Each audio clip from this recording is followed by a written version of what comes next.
Hello guys, myself Assistant Professor Gaurang Prajapati from Mahatma Gandhi Institute of Technical Education and Research Center, Navsari. Today I am going to cover the chapter of fundamentals of the subject Structural Analysis 1, 4th semester Civil Engineering. So, like in all other videos, we have seen first of all weightage of the chapter. As you can see, the chapter name that is fundamental and its weightage in the all previous examination of the GTU. Okay, on an average the weightage of the chapter is 8 marks. This is the theoretical summary of the chapter. Okay, these are all the theories which I have already asked in the exam, and similarly these are the examples which have been asked in the exam, and I have solved each of the examples as well as in this material, and I will cover it in this video. So first of all, let's start the chapter with the theoretical concept, because theory is way more important in this chapter for understanding the concept regarding examples. So first of all, determinate structure.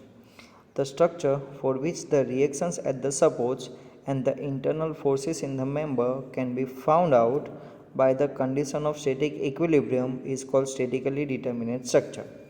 Okay, there are three basic conditions of the static equilibrium, that is sigma h equals to 0, sigma v is equals to 0, sigma m is equals to 0.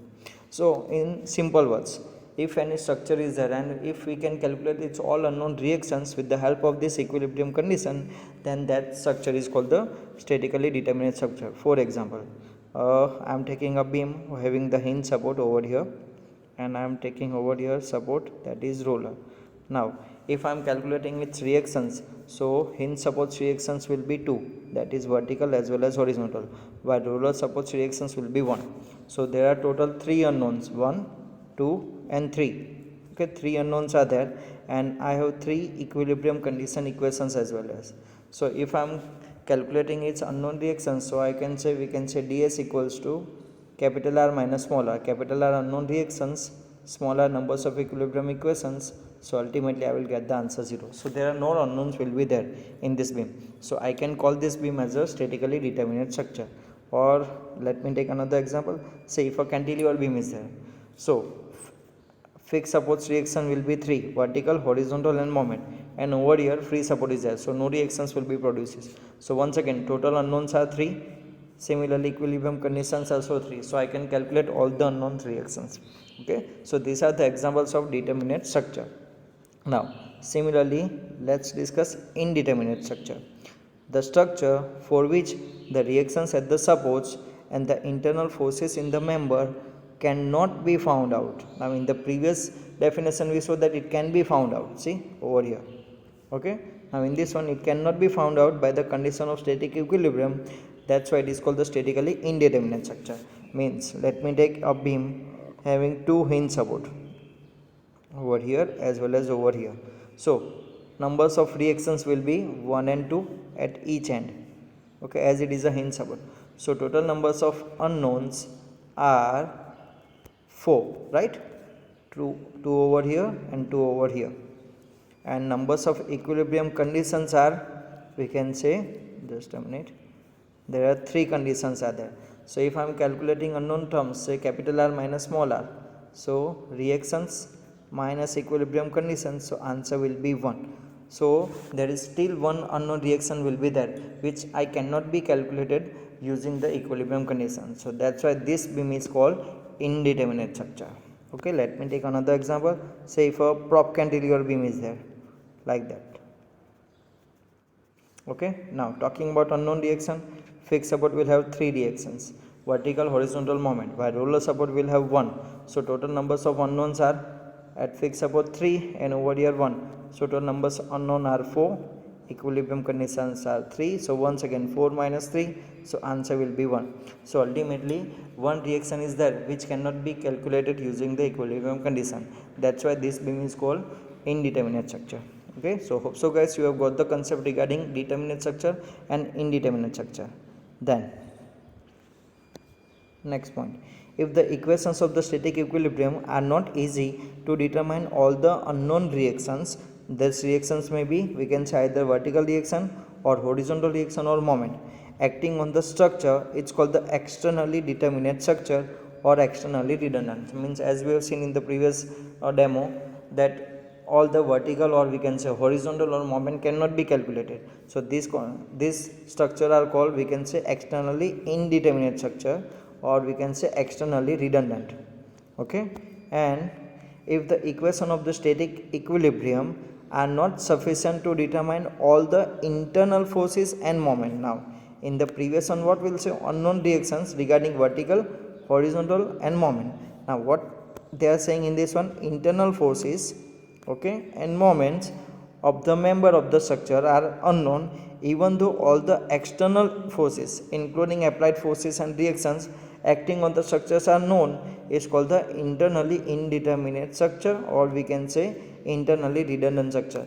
In simple words, if we know the reactions as well as, or we can say moment, though some of the internal forces or reactions will be there which are unknown, then in this case this is known as internally indeterminate structure, or we can say internally redundant structure.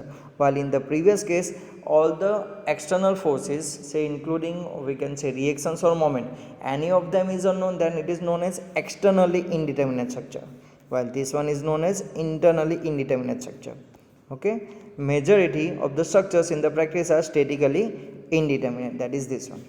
Okay, then degree of, okay, for before that one, let me take let me discuss the differentiation between the statically determinate and statically indeterminate structure. See, conditions of static equilibrium are sufficient to fully analyze the structure, means we can calculate all the unknowns using this equilibrium condition, while in this one, conditions of static equilibrium are insufficient to analyze the structure fully. So that's the first difference between them. Second, the bending moment at a section or the forces in the member is independent of the material, okay, of the components of the structure. So in this one, we can say bending moment, or we can say the force of the section is independent of material, no matter what kind of structure, we can say structure is made up of what kind of material, like that. Now in this case, the bending moment at the section or forces in the member depends upon the material. So that's the difference. This one is independent of the material and this one is dependent on the material. Third one, the bending moment at a section or the forces in the member is independent of the cross section area. Once again, it is not depends upon the cross section area, while in this case it will depend upon the cross section area. Okay, so what we have seen in the previous two, in this one independent of the material and independent of the cross section, while in this case depends upon the material and depends upon the cross section of the area. What? So that is bending moment and forces in the member. Okay, moving forward.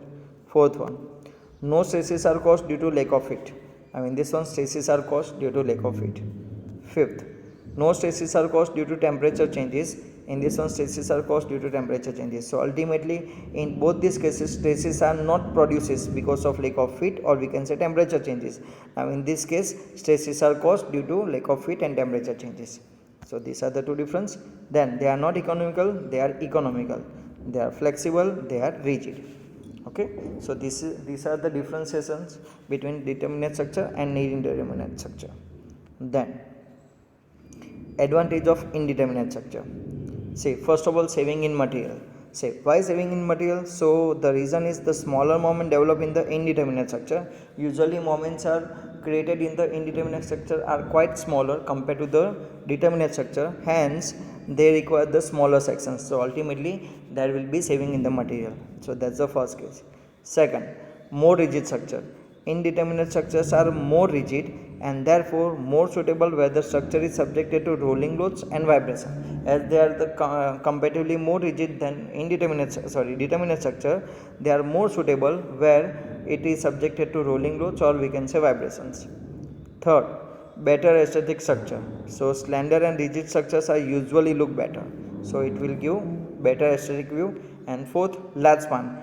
Indeterminate structure permit the large span and beams. Okay, so these are the advantages of indeterminate structure.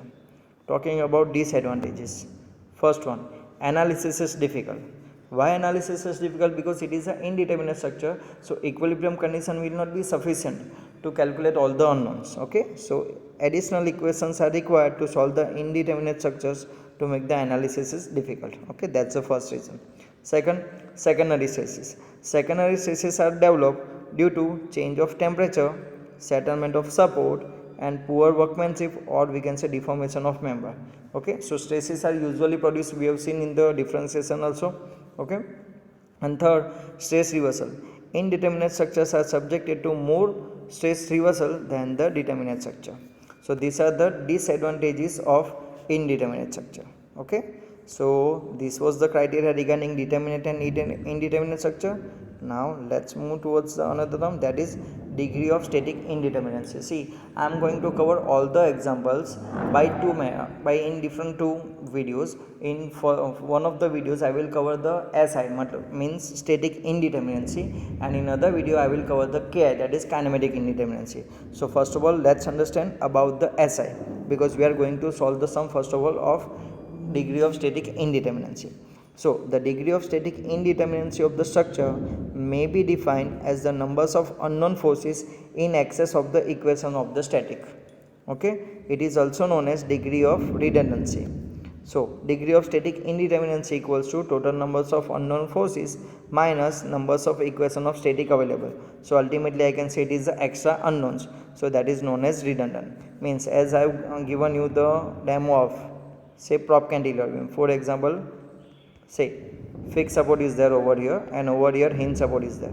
So hinge support reaction will be 2, vertical, horizontal, while fixed support reaction will be 3, vertical, horizontal and moment. So ultimately total unknowns are 3 plus 2 of hinge support. So ultimately it will be total 5 unknowns will be there, and against of it we have 3 equilibrium conditions: sigma h equals to 0, sigma v is equals to 0, sigma m equals to 0.